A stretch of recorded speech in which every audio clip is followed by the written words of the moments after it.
شباب افتتاح فندق صقور الكرامة أحمد، وأتمنى من جميع شباب الحراك أن يزيد افتتاح الفنادق حتى يتزايد العدد. أحمد اليوم احنا عددنا أكثر من أمس وباكر إن شاء الله أكثر من اليوم.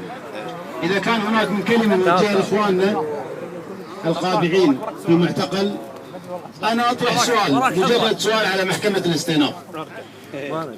النواب الثلاثة الأبطال الطاحوس والدهوم والصواغ تم عقد جلسة الاستئناف وتم إخلاء السبيل، ولنفس التهمة راشد العنزي تم تمديد الحجز، وهذا من حقنا أن نطرح هذا السؤال، شنو الفرق في القضيتين؟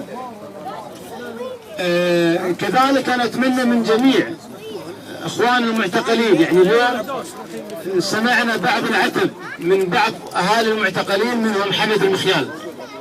حنا جميع من تواجد في حديقة العدل متضامنين مع جميع سجناء الراي. راشد العنزي وعبد الحكيم الفضلي هم جزء من الحراك ونعلم عن اعتقالهم. انا اتمنى من ذوي المعتقلين يعني يجون يخبرون الشباب على اساس ان احنا نتحدث عنهم ونتضامن مع المعتقلين الآخرين.